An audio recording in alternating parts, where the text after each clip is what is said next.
प्राणनाथ प्यारे की जय। सतगुरु महाराज की जय। महारानी बाईजुराज की जय।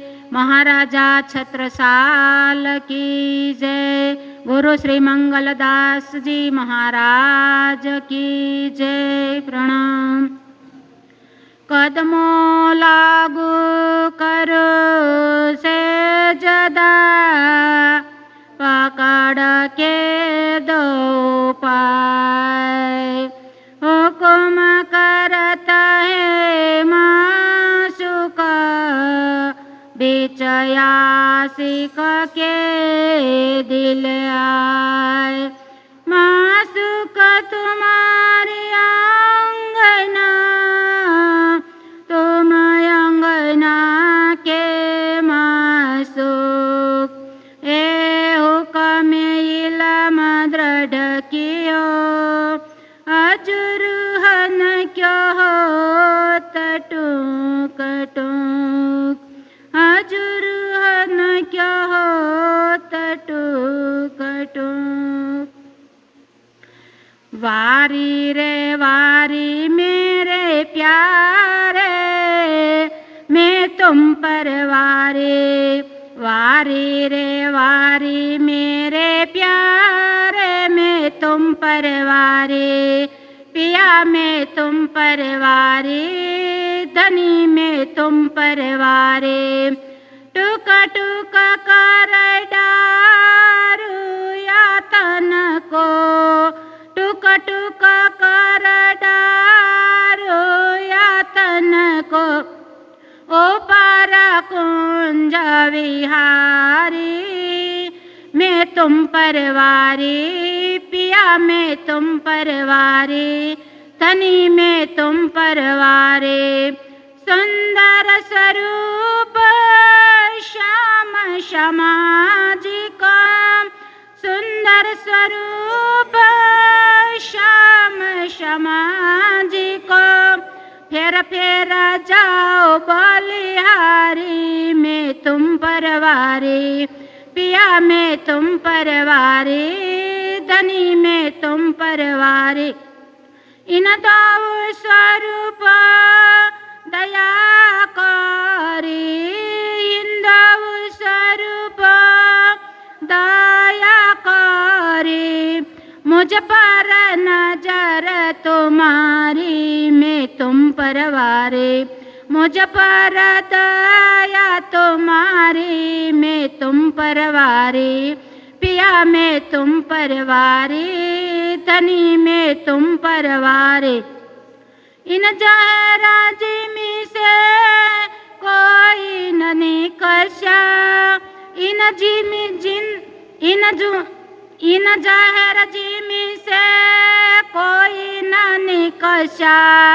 अमल चढ़ो यति भारी, अमल चढ़ो यति भारी। मैं तुम पर वारी, पिया मैं तुम पर वारी, धनी मैं तुम पर वारी।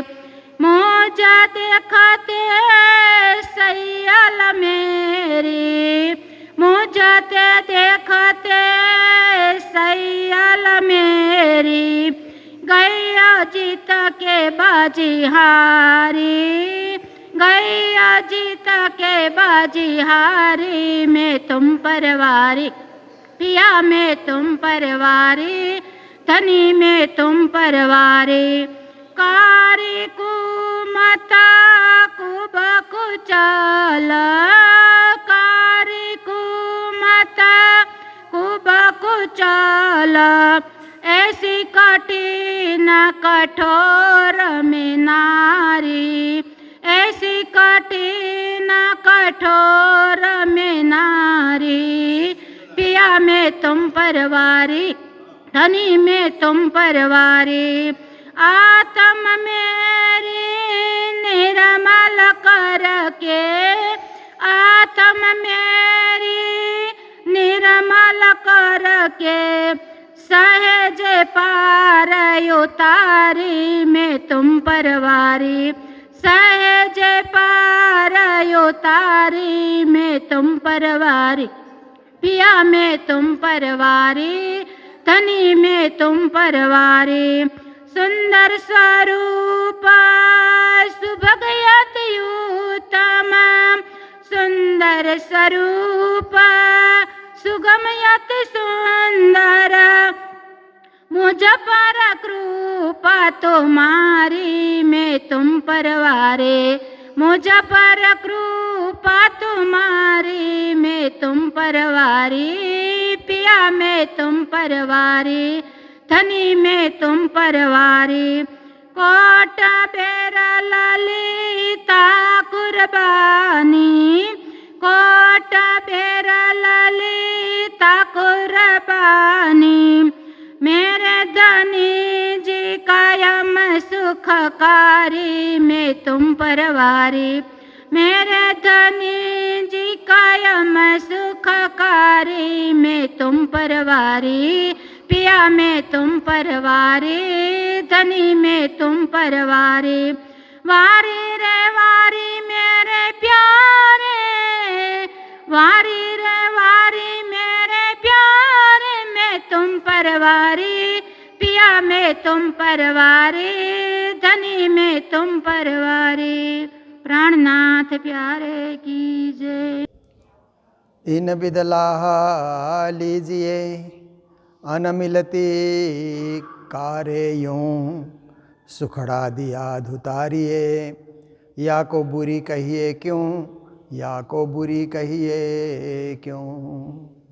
बोलो कृष्ण कन्हैया लाल की, श्री निजानंद स्वामी की, श्री प्राणनाथ प्यारे की, महारानी बाईजुराज की, महाराजा छत्रसाल की, गुरुजी मंगलदास महाराज की, श्री कृष्ण प्रणामी धर्म की, तीनों पुरी धाम की, सर्व सुंदर साथ की। जो सुख याथे उपजो प्रणाम। उपस्थित धर्म प्राण शिरोमणि सुंदर साथ जी, माताएं, बहनें, भाइयों, बहुत ही अच्छा अवसर, बहुत ही सुखद अवसर, बहुत ही भक्तिवर्धक ज्ञानवर्धक अवसर, जिसका नित्य प्रति हम लोग आस्वादन कर रहे हैं, इसका लाभ ले रहे हैं, जीवन को सजा रहे हैं। देखिए श्री जी यही समझाते हैं कि एक है शरीर धर्म और दूसरा है आत्मा धर्म। शरीर धर्म में क्या होता है कि सुबह से शरीर के ख्याल में ही लोग खोए रहते हैं। मैं मेरा शरीर, मैं मेरा शरीर, इतना ही करते रहेंगे। तो शरीर के लिए फिर देखिए, शरीर के दिन भर सेवा करना, अपनी सेवा खुद करना है ना। वैसे सेवा तो औरों की करनी चाहिए, दूसरों की सेवा, हम दूसरों के लिए काम आए। पर जो लोग शरीर धर्मी होते हैं वो अपने में ही व्यस्त होते हैं। मुझे फुर्सत ही नहीं है, सुबह उठाऊं तब से लगा हूं, अपना ही नहाना, अपना ही कपड़ा धोना, उसको सुखाना, उठाना, और कई कई लोगों को प्रेस करके कपड़ा लगाने का वो होता है ना, एक कि प्रेस करके लगाओ, तो उसमें भी बड़ा टाइम लग जाता है। पर आजकल ऐसे कपड़े आते हैं कि बिना प्रेस के भी चल जाते हैं। पर अभी शौक होता है ना लोगों को, अपने ही बिस्तर को ठीक करो, अपने ही रूम की सफाई करो, अपने ही बाथरूम की सफाई करो, अपने लिए ही खाओ।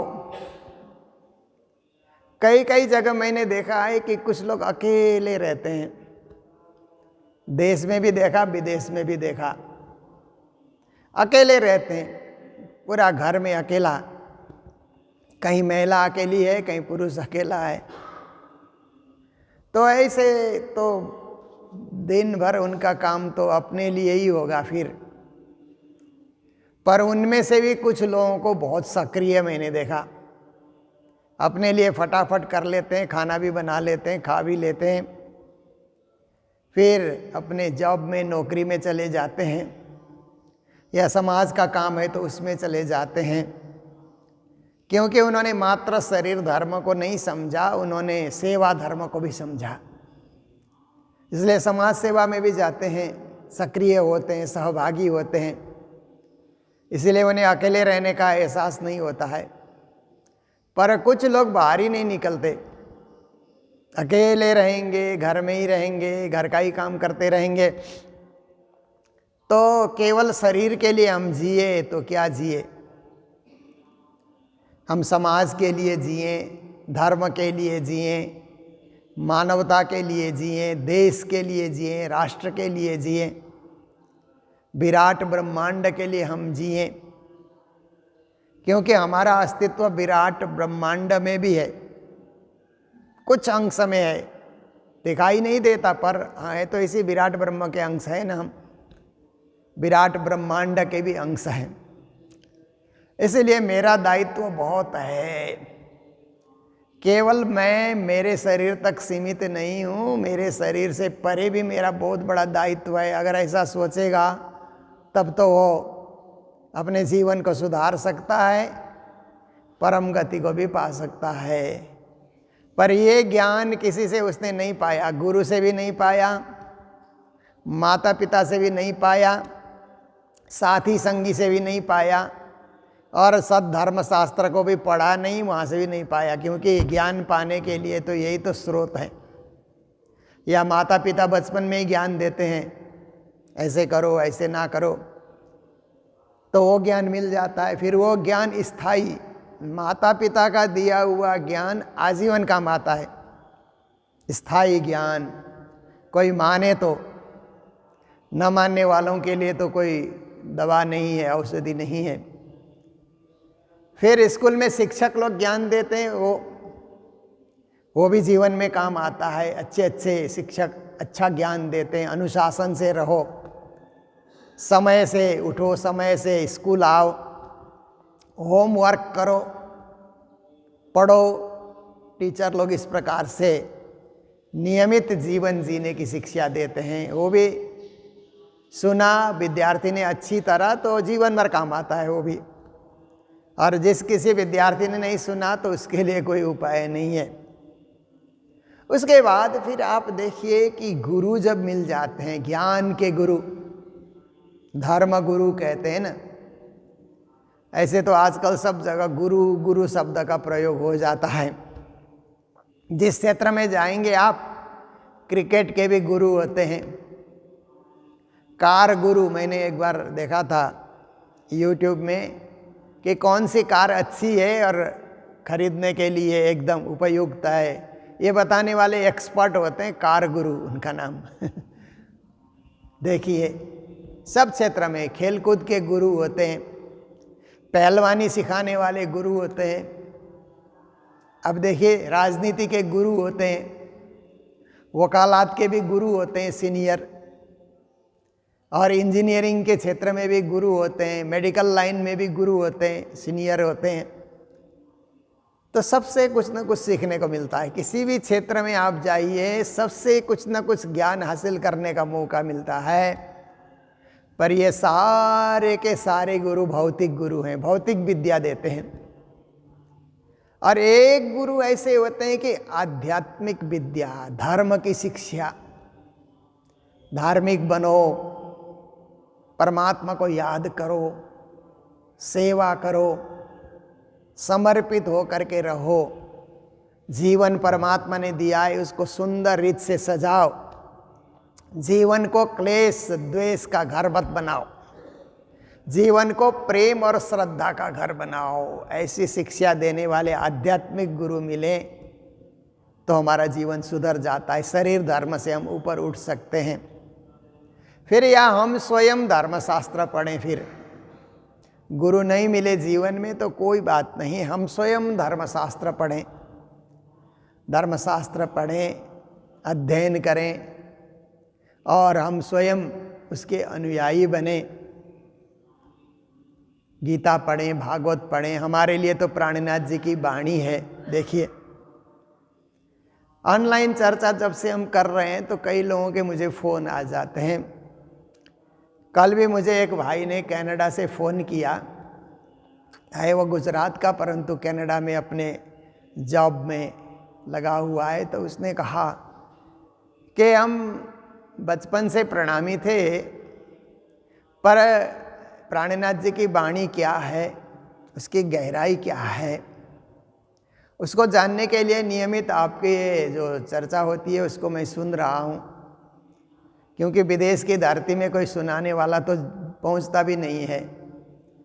तो ये सोशल मीडिया ये क्या है कि एक सरल साधन, अति उत्तम साधन। पहले टीवी में दिखाते थे ना, बड़ा खर्च लगता था टीवी में दिखाने का, और टीवी में दिखाने से केवल इंडिया के लोग देख सकते थे, उसमें उनके पास वो चैनल है तभी। पर अब क्या है कि YouTube के आने से विश्व भर के लोग देख सकते हैं। विश्व के किसी कोने में 191 देश है ना वर्ल्ड में, किसी कोने में भी बैठो, अगर वहाँ नेट है तो YouTube खोलो और कोई प्रवचन सुनो, कितनी सुविधा हो गई। तो प्रवचन सुन करके वाणी का रहस्य जो आप खोल करके बताते हैं, मैं नित्य प्रति सुनता हूँ। तो और मुझे कौन सी किताब पढ़नी चाहिए, ऐसे उन्होंने फ़ोन करके मुझे बताया, तो मैंने भी थोड़ा गाइड किया उनको। तो देखिए कि संसार के अंतर्गत पढ़ करके भी ज्ञान मिलता है, सुन करके भी ज्ञान मिलता है। पढ़ने से मेहनत ज़्यादा करना पड़ता है, पर सुनने से थोड़ा मेहनत होता है, पर सुनना ज़रूरी है। आराम से सुने हम, हलचल किए बिना, चंचलता लिए बिना, शिथिलता लिए बिना, आराम से हम लोग सुने तो सुना हुआ ज्ञान जीवन में काम बहुत आता है। तो श्री प्राणनाथ जी महाराज जो प्रकरण हमारे सामने चला रहे हैं, देह जीव संवाद, इसकी कुछ चौपाइयाँ, 3 चौपाइयाँ बची है, तो उसका सारांश हम रख रहे हैं। कहने का अर्थ यही है श्री जी का कि देह धर्म और आत्मा धर्म 2 प्रकार के धर्म हैं। मात्र देह धर्म में सीमित न रहो, आत्मा धर्म को ग्रहण करो। पर आत्मा धर्म की साधना के लिए आत्मा बिना शरीर के खड़ी नहीं होती है संसार में। परम धाम की आत्मा तो बिना शरीर सच्चिदानंद के गुणों से खड़ी हो जाती है, उनका स्वरूप दिखलाई देता है परम धाम में, आत्मा का स्वरूप। पर संसार में जो सुरता आई है ना, ये आत्मा बिना इस शरीर के वो अकेले खड़ी नहीं रह सकती है, तो हवा की तरह उड़ती रहेगी, उसको टिकने के लिए शरीर चाहिए। तो ये शरीर साधन है, इसीलिए आत्मा धर्म के साथ जुड़ने के लिए शरीर का भी प्रयोग किया जाता है। यही से चौपाइयाँ हम रोज नित्य निरंतर सुनते आ रहे हैं। जो सुख याथे उपजो, शरीर में रह करके आत्मा ज्ञान प्राप्ति करने का जो सुख मनुष्य जीवन में मिलता है ना, ये पशु जीवन में नहीं मिलेगा। जीवन तो पशु के पास भी है, शरीर पशु के पास भी है, पर विवेक बुद्धि विकसित न होने के कारण आप देखिए, बुद्धि तो पशु के पास भी है ना। हम लोगों का एक डॉग है ना, मंगलधाम का डॉग, आप देखते हैं ना, कुत्ता है ना हम लोगों के मंगलधाम में एक ही है। सुबह हम लोग जब आरती करके गुरुजी के कमरे में जाते हैं, राजश्यामा जी सुंदर साथ धाम धनी श्री प्राणनाथ, तो वो तैयार मिलता है। कहीं इधर उधर होता है तो वे दौड़ करके हाँ करके साथ साथ चला जाता है। उसकी बुद्धि यही कहती है कि ये लोग जा रहे हैं तो हम भी साथ चलें, पर उसके पास विवेक नहीं है ना। बुद्धि है, विवेक नहीं है। बुद्धि भी है तो अविकसित बुद्धि है, पर मनुष्य के पास विकसित बुद्धि होती है। इसीलिए मनुष्य आरती भी करता है, अंदर जा कर के प्रार्थनाएं भी करता है, प्रणाम करता है, समर्पित भाव व्यक्त कर सकता है, जो जानवरों में नहीं होता। तो इसलिए मनुष्य शरीर उपयुक्त है। श्री जी कहते हैं मनुष्य शरीर में रह करके भक्ति करने का जो आनंद मिलता है, भजन गाने का जो आनंद मिलता है, सेवा करने का जो आनंद मिलता है, वो कहीं नहीं मिलेगा। ये दुर्लभ है जो आज मिला हुआ है। सो कयो न किन्हु जाय, इसलिए ये कहीं से नहीं हो सकता और किसी शरीर से होगा ऐसा कोई बता भी नहीं सकता है। कोई इस प्रकार के उदाहरण या उपमा कोई दे नहीं सकता। बस एक ही है, मनुष्य शरीर है, इसी से तरो। इसी शरीर में रहते हुए मरो या तरो, दो ही काम हमको करना है ना। हम अच्छे कर्म करेंगे तो तरेंगे, बुरे कर्म किए तो मरे। अब 84 में फंसे, चक्कर काटते रहे। इसीलिए हमको तो तरना है। एक बार मैंने सुना था गुरुजी के ही मुख से कि एक साधु जी जो भी चले आए तो वो कान फूंक दिया करते थे, क्योंकि चेले लोग आएंगे तो महाराज कुछ सुनाइए, कुछ मंत्र दीजिए, हमारा काम बन जाए, हमारा काम बन जाए। तो मंत्र फूंकते हुए वो क्या करते थे, कहते थे, लाओ पैसा फूको कान, चाहे मरो चाहे तरो। ये उनका मंत्र था। मेरे को दान दक्षिणा तुम दे दो तो मेरा भी काम बन जाएगा, हम तेरा कान फूंक देंगे। अब कान फूंक दिया तो धर्म तुम्हारे पास आ गया ना। गुरु ने कान फूंक दिया तो शिष्य के पास धर्म आ गया। उस धर्म को ग्रहण करके चाहे तरो या उसको भुला करके मरो, जो भी करो वो तुम्हारे हाथ में है। पर मैंने तो अपना काम कर दिया। तो ऐसे ही गुरु का काम है एक बार शिक्षा देना, बाकी मरना और तरना हमारे हाथ में है, शिष्यों के हाथ में है। इसलिए हम मरने का काम क्यों करें, तरने का ही काम करें, परम पद पाने का ही काम करें। तो पात्र होए पूरा प्रेम का, कौन तरता है? तो श्री जी महाराज कहते हैं, जो प्रेमी आत्मा, प्रेम का पात्र, प्रेम में डूबा हुआ, प्रेम ही में भीगे रहिए, कहते हैं ना श्री जी महाराज, खुला दरवाजा धाम। प्रेम में भीगा हुआ प्रेमी आत्मा कठोर शब्द नहीं बोल सकता है। देखिए, गुस्सा नहीं कर सकता है प्रेमी आत्मा, लड़ झगड़ नहीं सकता है। इसका मतलब ये नहीं सोचना चाहिए कि वो दुर्बल हो गया, धर्म लेने से दुर्बल हो गया, ऐसी बात भी नहीं है। कहीं ऐसा मौका आए तो वो मौके में धर्म के विरोध में कोई बोले तो खड़ा हो जाएगा, उस समय लड़ने को भी तैयार हो जाएगा, धर्म के विरुद्ध कोई प्रचार कर रहा है तो। बाकी स्वभाव से वो क्रोधी नहीं है, लोभी नहीं है, अहंकारी नहीं है, वो विनम्र है, झुका हुआ है, समर्पित है। ऐसे प्रेम का पात्र वो बन जाता है। तिनका रस ताही में समाये, और ये प्रेम के पात्र बनने के बाद जो परमात्मा की भक्ति का रस जो मिलता है ना, वो रस उसी पात्र में बना रहेगा, उसी पात्र में समाये रहेगा। हम पात्र तैयार करें तो भक्ति का रस उसमें भरता जाएगा। पात्र ही तैयार नहीं कर सके तो रस आया और चला गया, कहीं रखने की जगह ही नहीं है। जैसे बरसात के दिनों में पानी गिरता है ना, हम लोग तो मंगल धाम में रहते हैं, तो ये पहाड़ी इलाका हिल स्टेशन बोलते हैं ना, हिल स्टेशनों में सूखे दिनों में, जैसे जनवरी से लेकर के जून तक आप सोचिए सूखा दिन होता है ना, तो सूखा दिन में बरसात कम होते हैं। बरसात कम होने से क्या है कि पानी की कमी हो जाती है। फिर हम लोग यही कहते हैं कि पानी का संग्रह करो। तो बरसात के दिनों में अभी सरकार ने एक योजना निकाली है कि कहीं भी कोई घर बनाता है तो वाटर हार्वेस्टिंग का भी उसके लिए प्रबंध रखना होगा, तभी नक्शा पास होगा। जैसे बड़े बड़े शहरों में घर बनते हैं तो गाड़ी रखने के लिए गैरेज की व्यवस्था हो तो आपका मकान का नक्शा पास होता है। ऐसे ही सोलार लगाओ अपने घर में, सोलार सिस्टम आपके घर में हो तो बिजली की बचत होगी। वाटर हार्वेस्टिंग हो तो आपके घर में पानी की कमी नहीं रहेगी। तो हम लोगों ने भी मंगलधाम में वाटर हार्वेस्टिंग के लिए बड़ा टैंक बनाया है। पर हमारे तो इतने यात्री और सुंदर साथ आते हैं, बड़े बड़े मेले होते हैं, जितना ही बड़ा टैंक बना लो सबको नहाना ही पड़ता है मंदिर आने के लिए सुबह। फिर कपड़ा भी धोना है, फिर भी फूल बाग बगीचा है तो उसको भी पानी सींचना है। फिर भी एक हम लोगों ने छोटा सा प्रयास किया कि बरसात होती है तो उस पानी को बचा के रखो, कुछ अंश में बचा के रखो। ऐसे ही ज्ञान की बरसात होती है तो हृदय में उस प्रवचन को बचा करके रखना चाहिए, तो जीवन में काम आता है ना। कभी कहीं प्रवचन सुनने को न मिले तो पहले के सुने हुए शब्दों को मनन करने से फिर जीवन चर्चा से, ज्ञान से, प्रवचन से प्रफुल्लित होता है। इसके लिए ये रस आपके हृदय में समाया रहेगा, उस हृदय के रस से आप भी प्रभावित रहेंगे, उस रस का प्रभाव आपके जीवन में बना रहेगा।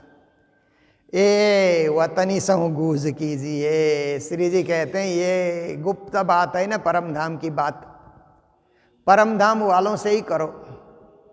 संसार वाले से परम धाम की बातें करोगे ना, नहीं समझेंगे वो लोग, उनको कुछ नहीं समझ आएगी। परम धाम के 25 पक्ष संसार वालों को बताओ, नहीं समझेंगे। क्योंकि उसके लिए मैं आपको बताता हूँ, जब हम लोग मंगल धाम बना रहे थे तो 4-5 सिविल इंजीनियर एक मीटिंग में आए, बुलाया गया उनको। बुलाने के बाद फिर उसी समय वो चरचनी सिखाने वाले पन्ना से आए हुए थे, तो चरचनी का नक्शा दिखा रहे थे। तो हमने इंजीनियरों से कहा कि हमारे परम धाम की व्याख्या है वाणी में, प्राणनाथ जी की वाणी में, इधर चरचनी क्लास भी चल रहा है, तो आप लोग चलिए थोड़ा सा देखिए रंगमहल कैसा है वो बताएंगे, थोड़ा आप चलिए। तो वैसा कुछ हम ज़्यादा नहीं कर सके तो थोड़ा सा रूपक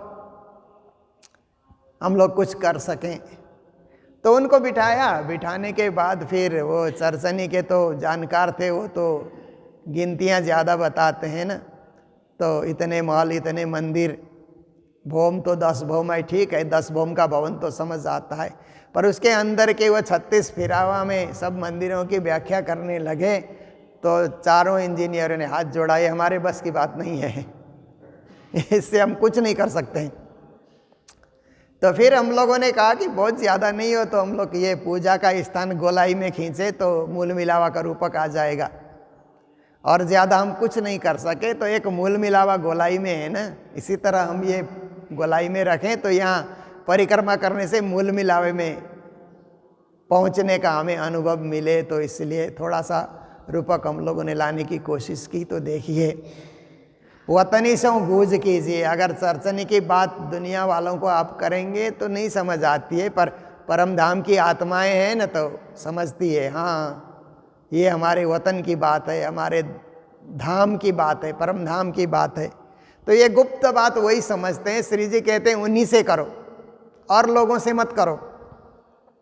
जो खींचे तरफ वतन ना, जो आपको भी परम धाम की तरफ खींचते हैं और आप उनको परम धाम की तरफ खींच सकते हैं। खींचना तो एक दूसरे को होता है ना, जिसके पास खींचने की ताकत हो परम धाम की ओर खींचे।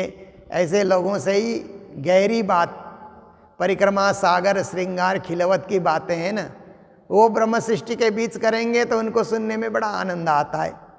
पर सार्वजनिक सभा में आप ये चीज़ें बताएंगे तो लोगों को कुछ समझ ही नहीं आता है, पल्ले नहीं पड़ता क्या बोल रहे हैं। तो ये सब क्या है कि वतनी से गूंज कीजिए, प्रेम में भीगे रहिए। फिर कहते हैं कि आप प्रेम में भीगे रहिए। प्रेम में भीगना देखिए, कभी हम बरसात में भीगे रहते हैं ना, कभी कभी गर्मी में पसीने से भीगे रहते हैं। वो भीगना अच्छा नहीं लगता है, क्योंकि बरसात का भीगा हुआ भी बहुत देर भीगा रहना अच्छा नहीं लगता है। तो फटफट हम लोग कपड़ा चेंज करते हैं। पसीने से भीग गए तो भी चेंज कर देते हैं हम लोग, पर प्रेम में भीगे रहे ना तो कुछ चेंज करने की ज़रूरत ही नहीं है। वो अच्छा ही रहेगा, वो आनंद ही आएगा, सुख ही देगा और आपको एक राज्य के चरणों में होने का अनुभव ही कराता रहेगा। इसलिए प्रेम में आप हमेशा भीगे रहिए, प्रेम में डूबे रहिए, प्रेम में अलमस्त बने रहिए। पीयू सौ आनंद घन, आनंद घन स्वरूप जो पीयू परमात्मा है, सच्चिदानंद घन, आनंद घन, ऐसे पूर्ण परब्रह्म परमात्मा पीयू हमारे प्राण प्यारे, ऐसे राज्य के चरणों में हम अलमस्त होकर के उनके उस प्रेम सागर में डूबे रहें। महामत पिया संग बिलसही। अब ये अंतिम चौपाई है, 33 चौपाई। आप देखिए देह ने जो जवाब दिया आत्मा को, वो 33 चौपाई में जाकर के ये प्रकरण पूरा हो रहा है। और हम लोगों ने पहले आत्मा ने जो देह को समझाया, जीव ने देह को समझाया, वो 20 चौपाई का ही प्रकरण था। आत्मा ने शरीर को कम समझाया, शरीर ने आत्मा को ज़्यादा समझाया। तो यहाँ पर 33 चौपाई में शरीर ने आत्मा को समझाया। बड़ा ज्ञान दिया, अच्छा ज्ञान दिया, ग्रहणीय ज्ञान दिया। तो महामती कहते हैं कि पिया संग बिलसही, हमारा एक ही लक्ष्य होना चाहिए कि राज्य की भक्ति में हम संलग्न रहें, राज्य के साथ हास विलास और प्रेम प्रीत करते रहें।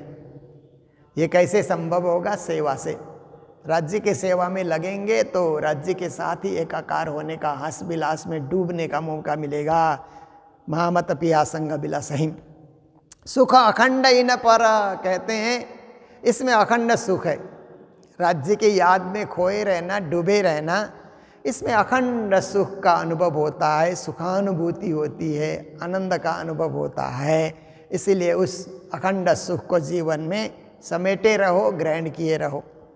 धन्य धन्य परपंच ये हुआ, कहते हैं ये संसार की जो चीज़ें हैं ना, प्रपंच जिसको कहा जाता है कि माया का खेल, माया का प्रपंच है ना, माया का विस्तार, ये भी धन्य हो जाएगा। क्योंकि माया को भी भक्ति में हमने जोड़ दिया। जैसे पैसे को भी माया कहा जाता है ना, आपके पास जो पैसा आता है वो भी माया का ही एक रूप है। पैसा आते ही मन खुश होता है ना, माया अपने घर आती है तो खुश हो करके मेरे पास पैसा पैसा। पैसा आता है तो खुशी दे करके आता है, पैसा जाता है तो दर्द दे करके जाता है ना। जब भी पैसा जाता है आपके जेब से, खर्च करते हैं बाज़ार में जा कर के, कितना पेमेंट हुआ भाई, तो इतना लंबा बिल थमा देता है ना। आप देख करके दंग रह जाते हैं, अरे इतना हमने खर्च कर लिया। कभी कहीं आप कपड़ा खरीदने गए, सामान खरीदने गए, कहीं कहीं आप वेजिटेरियन होटल में खाने गए तो बड़ा लंबा बिल थमा देता है। तो खर्च करने का दुख होता है, आने का सुख होता है। इसलिए इसको माया कहा जाता है, संपत्ति को माया कहा जाता है। पर संपत्ति भी राज्य की सेवा में लगाई। देखिए संसार में खर्च करने में दुख होता है कि इतना बड़ा बिल आ गया, पर कभी राज्य के मंदिर में रसीद फाड़ते हैं ना हम लोग, मंदिर में जा कर के या दान पात्र में चढ़ाते हैं तो सुख होता है। दान पात्र में आपने कुछ पैसे डाला, मन में खुशी होती है, सुख होता है। कोई देखे न देखे, राज्य तो देखेंगे। दान पात्र में डालने का अर्थ तो यही है ना कि राज्य देख रहे हैं कि हम कुछ राज्य की सेवा में अर्पण कर रहे हैं। आरती में डालते हैं तो खुशी होती है, देखिए वो खर्चा नहीं करना है, राज्य को चढ़ा रहे हैं। इसी प्रकार से रसीद फाड़ते हैं तो भी एक खुशी होती है। कई कई लोग उस रसीद को रखे रहते हैं ना, क्योंकि एक जीवन में माया को धनी की सेवा में, धाम धनी की सेवा में हमने अर्पित किया तो धन्य धन्य परपंच ये हुआ। ये माया भी धन्य हो गई, माया के जितने भी खेल हैं ये भी धन्य हो गए।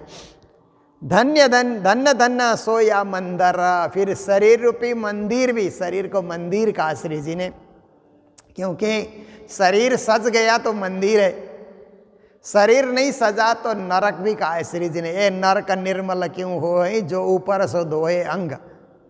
शरीर गंदा है तो नरक कहा श्री जी ने, शरीर का नाम नरक बता दिया है। नरक निर्मल क्यों हो, ये नरक रूपी शरीर निर्मल नहीं होता है, ऐसा भी कहा।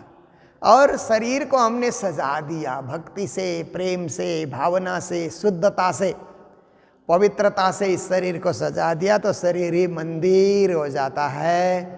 और इसी शरीर मंदिर में, हृदय रूपी आसन में साक्षात परब्रह्म परमात्मा आकर के विराजमान हो जाते हैं। फिर अंदर ही अंदर पूजा करते चलो। बाहर आपने जो पूजा स्थान बनाया घर में, वहाँ भी पूजा करते चलो। और अपने हृदय में बैठे हुए, आत्मा में बैठे हुए परमात्मा के सूक्ष्म स्वरूप के भी दर्शन किए चलो। शरीर ही आपका मंदिर के समान बन जाएगा, सज जाएगा। इसलिए शरीर कहता है मुझे मंदिर बनाओ, मुझे नरक मत बनाओ, मुझे सजाओ और पवित्र बनाओ। ये आत्मा को शरीर शिक्षा दे रहा है। शरीर आत्मा को शिक्षा देने के बहाने श्री जी हमें शिक्षा दे रहे हैं। श्री प्राणनाथ जी महाराज हमें बहुत सुंदर शिक्षा, ज्ञानवर्धक शिक्षा, भक्तिवर्धक शिक्षा, आत्मा तरन तारण की शिक्षा हमें प्रदान कर रहे हैं, जो समय के अनुसार हम लोग श्रवण करते हैं, जीवन को धन्य बनाते हैं। तो आज का भी हमारा समय पूर्ण होने आया है, इसलिए जय जयकार करते हुए अभी के इस चर्चा को यहीं विराम दे रहे हैं। तो आज के दिन मंगलधाम में सूरत निवासी जयाबेन लक्ष्मण भाई गजेरा परिवार की ओर से राजभोग की सेवा प्राप्त हुई है और भंडारे की सेवा और अन्य सेवा हैदराबाद से माताजी फूला भाई और उनकी जो सुंदर साथ की मंडली है, माताओं की मंडली है, उनकी ओर से सेवा हमें प्राप्त हुई है। तो सभी मंडली की माताओं को और फूलाबाई माता जी को भी बहुत बहुत मंगल बधाई, मंगलधाम की ओर से मंगल कामनाएं व्यक्त करते हुए आज के प्रसंग को यही विराम देने जा रहे हैं जय जयकार के साथ। बोलो सतगुरु महाराज की, श्री प्राणनाथ प्यारे की, सर्व सुंदर साथ की, महामत पिया संग बिलसही, सुख अखंड इन पर, धन धन परपंच ये हुआ, धन धन सोया मंदर, धन धन सोया मंदर। बोलो श्री प्राणनाथ प्यारे की, श्री धाम के धनी की प्रणाम।